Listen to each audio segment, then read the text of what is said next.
On Wednesday, January the 20th, Joe Biden and Kamala Harris will be inaugurated as the 46th President and Vice President of the United States. And that will signal the terminal point of what has been universally acclaimed as the most eventful election in the history of that country. However, what stands out for a lot of people is the lesson to be drawn from the election on the one hand, and the suffusion of drama that ensued after the outcome was called in favor of Joe Biden. Most of that drama orchestrated by Donald Trump as it desperately tried to exploit every means available, legal or otherwise, to overturn the election.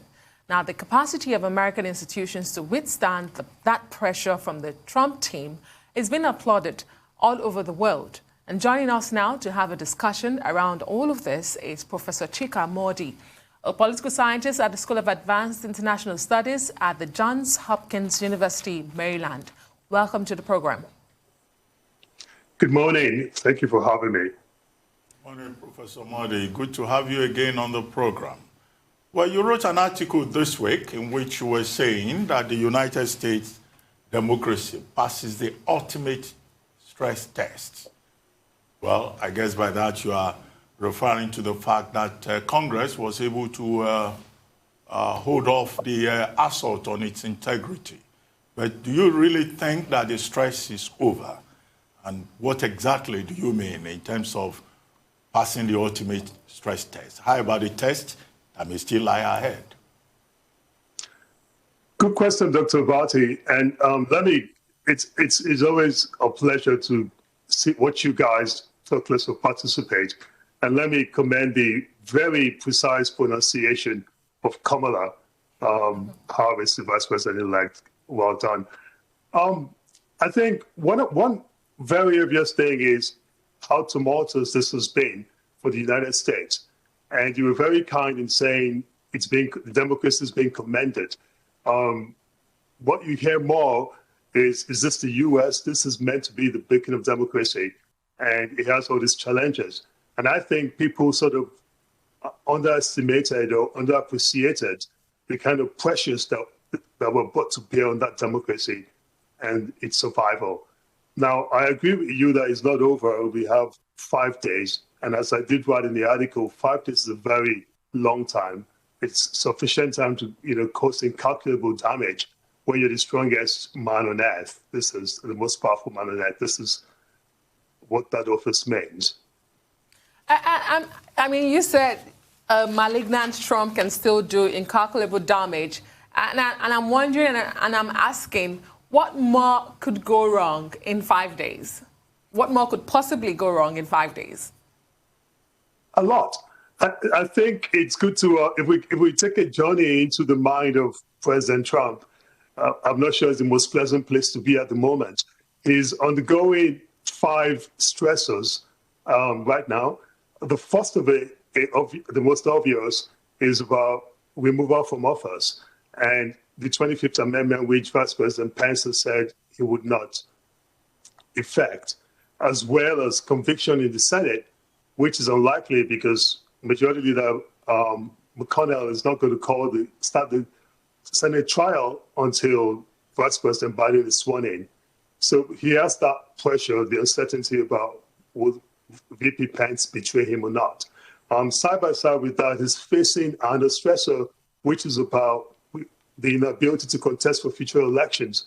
Power is the currency of politicians.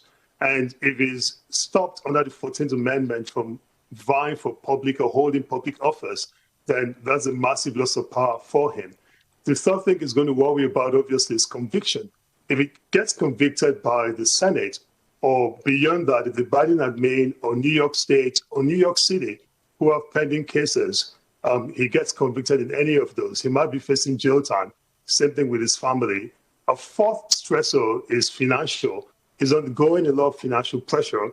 Corporate donors have abandoned, they suspended giving money to him and some other Republicans. At the same time, a lot of contracts have been canceled. The PGA has canceled golf tournaments at 2 of his resorts. New York City has canceled a maintenance agreement where he was getting $17 million plus. I should say his organization was getting that. So he has all these financial pressures. Deutsche Bank has severe links to him and one other bank, and he has about $400 million worth of debt that is going to be due very soon. So he has these pressures going on, and obviously he also faces the absence of his amplification, if you call it that, machine. So social network has pulled the plug on him.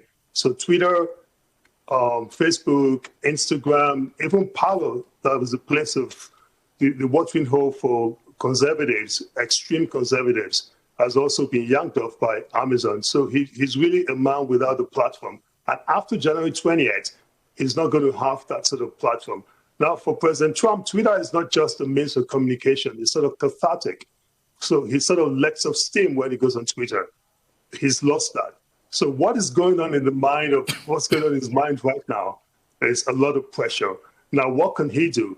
Obviously, there's a large number of armed, very dangerous characters that have deified him in some ways, and he could inspire them to try to cause acts of violence and acts that are dangerous to the republic.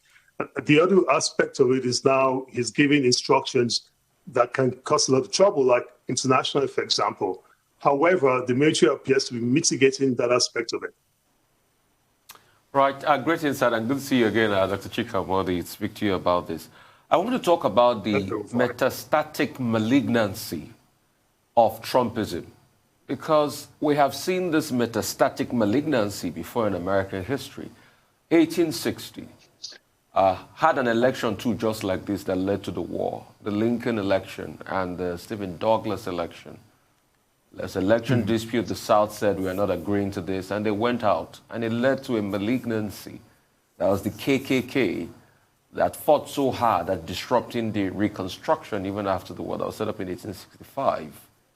And today we are seeing that malignancy. It's become metastatic in the form of Proud Boys, QAnon, MAGA, all sorts. And, you know, for the sake of balancing, some people will say, oh, on our side, on the side of you guys, the Democrats too, anyway, I'm not partisan, they'll say, oh, you've got Antifa, you've got all sorts, you've got BLM and all of that. How do you solve all of this happening? Because it is metastatic and it's beginning to go to every aspect of American life and consciousness.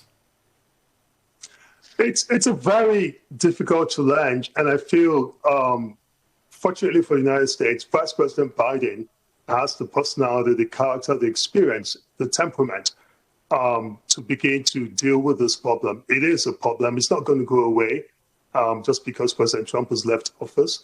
But I must say there are fundamental differences between the examples you gave in the past and today.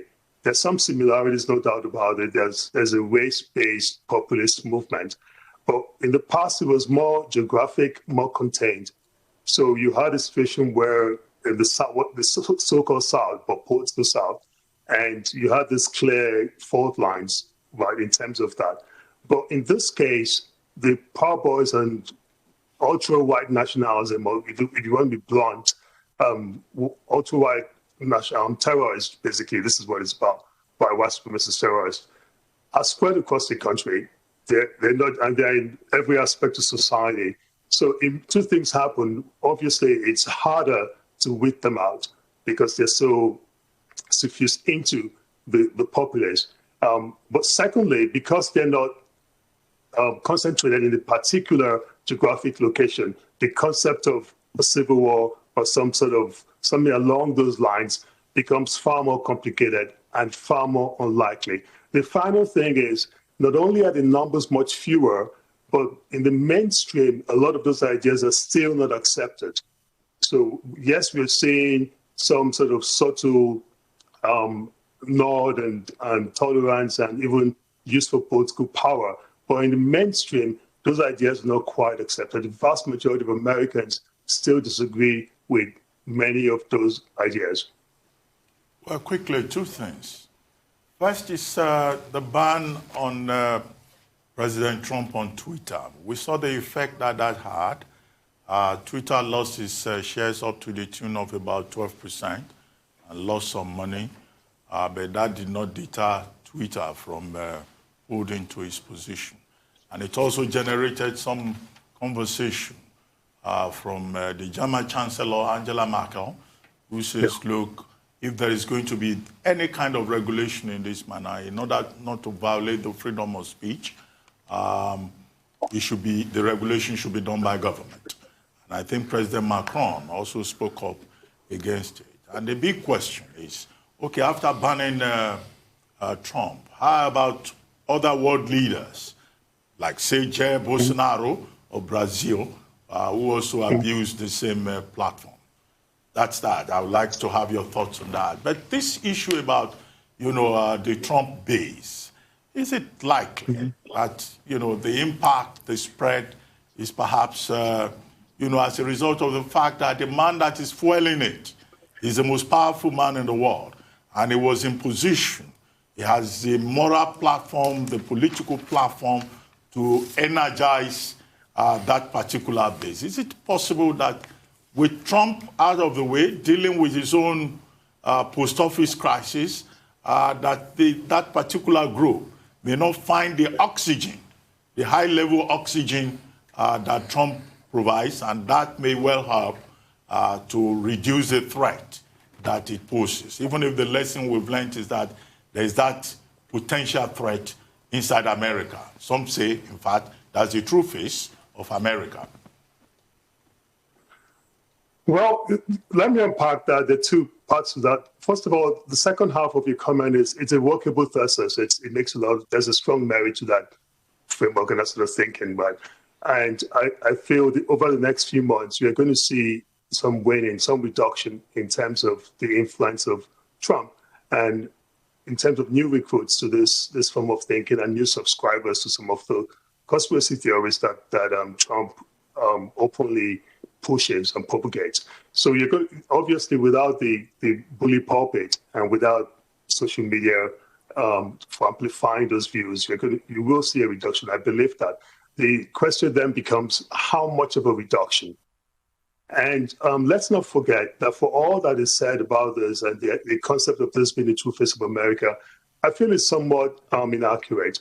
When you think about this, you had 6 states where you had very strong Republican presence in the electoral mechanism, the governors in 2 of the states and secretary of the states in 2 of those. In fact, a 3rd state had a governor and a secretary of state. And then you had Republican-controlled Congresses in virtually all of them. And you had conservative-leaning judges in most of the 60 cases that Tim Trump took to court. And in all of those cases, they went against the wish of the president. And they were under tremendous pressure, just unthinkable pressure, yet the system worked. So because the majority don't agree with that, and the fact that 80+ million people voted for Biden is a clear sign that this is not that face of America. There's a stronger story, stronger narrative about America that we saw. Now, in terms of net neutrality and the ban of Twitter, it's a very interesting balancing act. And I sometimes chuckle when I see the convenience of the arguments. Germany has a very different system from the United States. Germany's freedom of speech in Germany is far more limited than the United States. There are hate crime laws and laws that sort of restrict, the media space. The U.S. has a very strong libertarian streak, and people don't like to be limited. In that same token, if you have free markets and free enterprise, then definitely Twitter has the power and the ability. Professor Mordi, sorry to interrupt you. Let's take a quick commercial break, then we'll come back and you can conclude your thoughts on Twitter.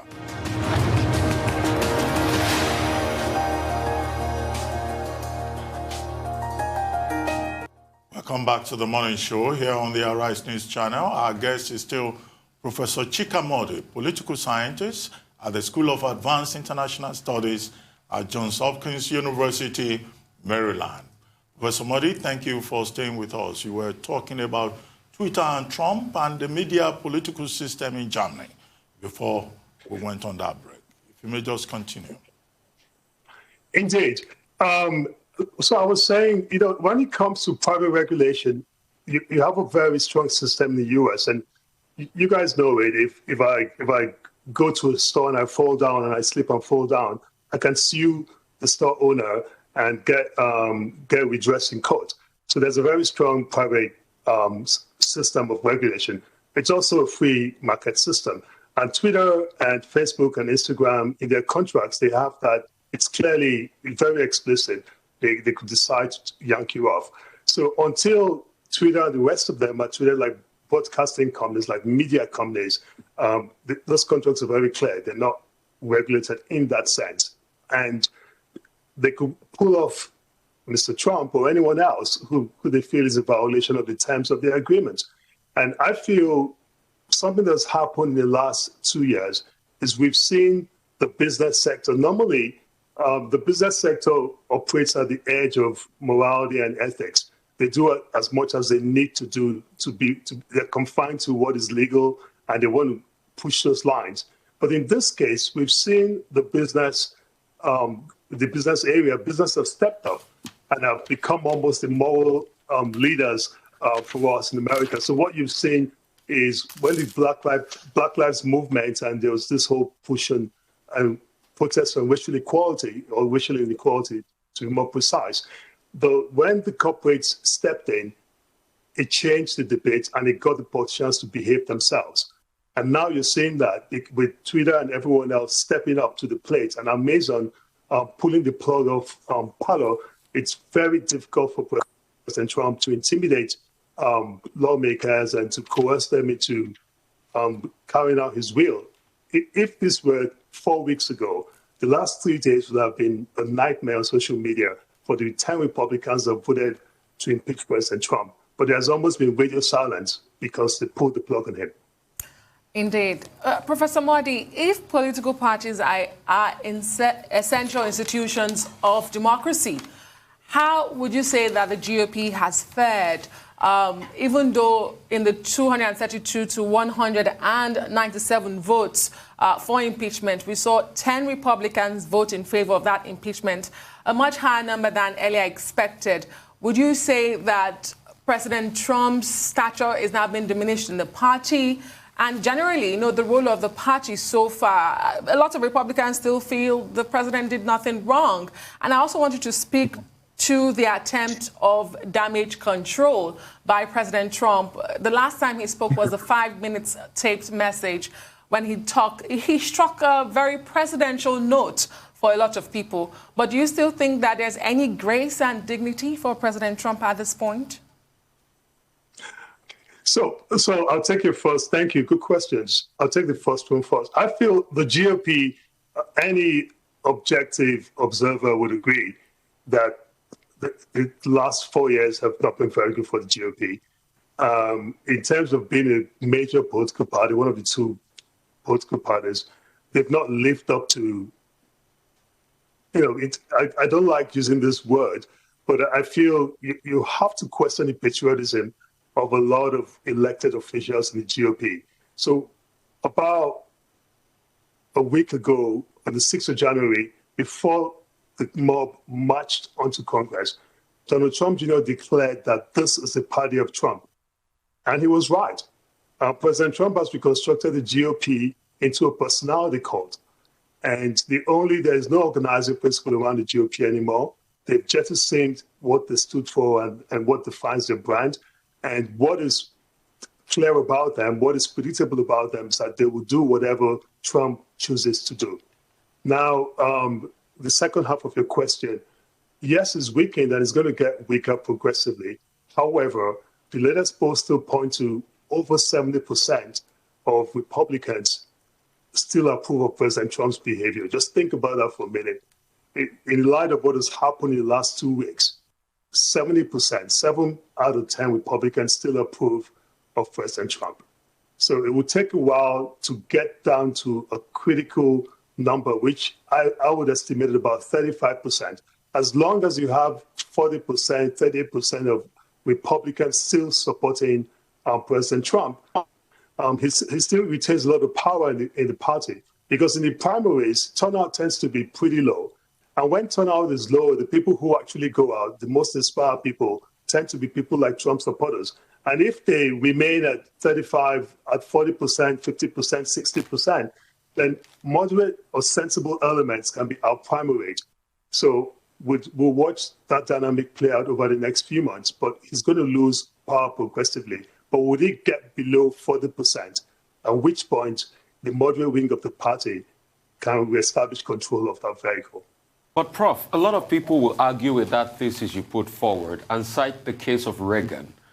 You remember that prior to this time, and mainstream American media, there was no conservative voice. Voila, Reagan comes in the 80s, I get reelected after using the American word shellacking Walter Mondale, and that Reaganism started. Reagan Democrat was a buzzword, and that gave room for the likes of Rush Limbaugh.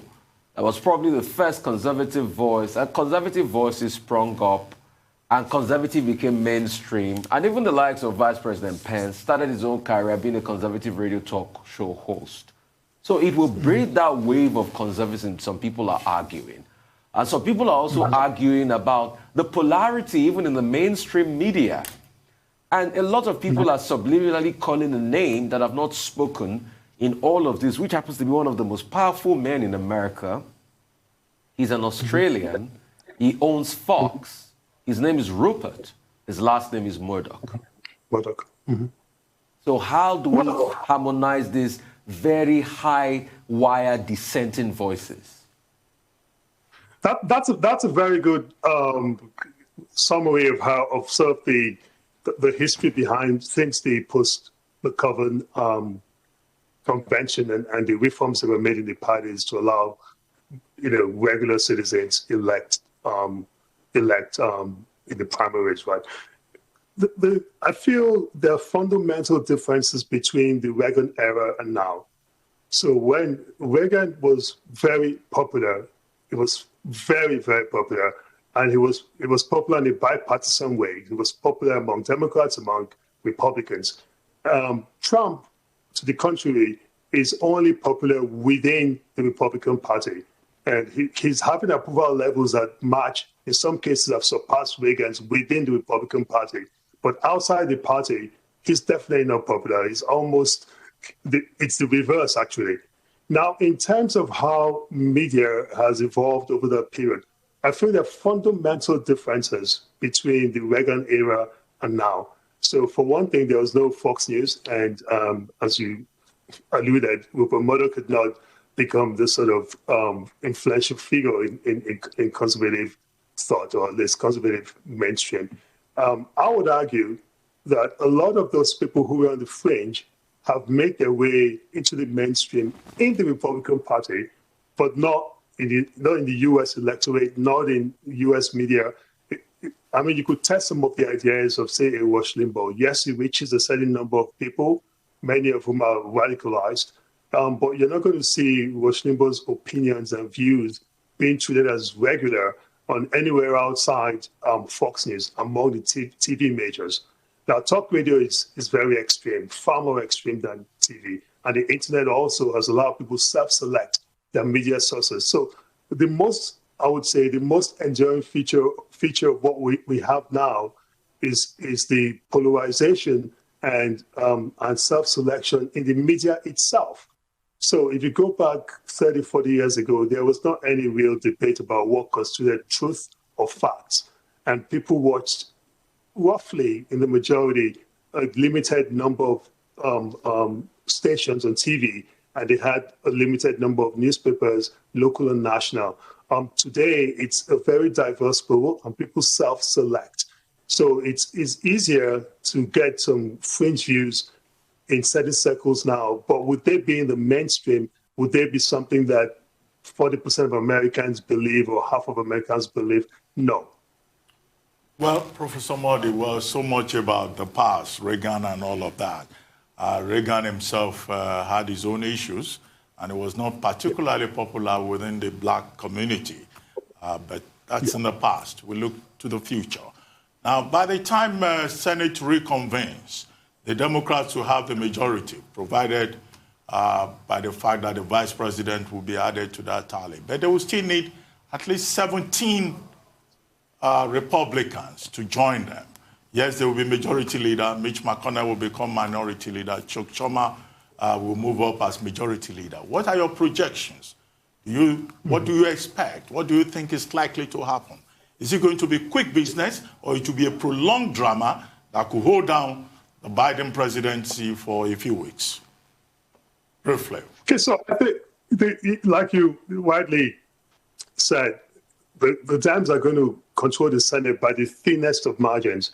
It's a statistical, it's an actual tie, 50-50. So they would need the vice president's vote very often.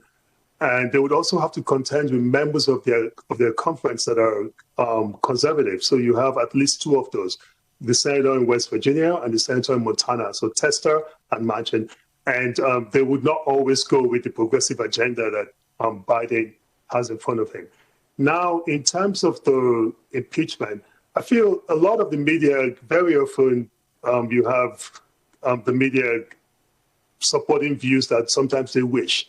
It's very, very unlikely there will be 17 persons that will convict President Trump. Very unlikely. And I can come back on your show after this is concluded. I'll be very surprised if more than 5 people go with, at the most 6 senators go with the Democrats in impeaching him. Well, on that note, in convicting him. Yes, very unlikely, I feel. Well, now, in terms of the next step after that, after conviction, sorry, are we at the time? Yes. Yes, we are, Okay. unfortunately. But let's look forward to what happens. Yes, well, thank you very much, Professor Chika Mordi, for joining us.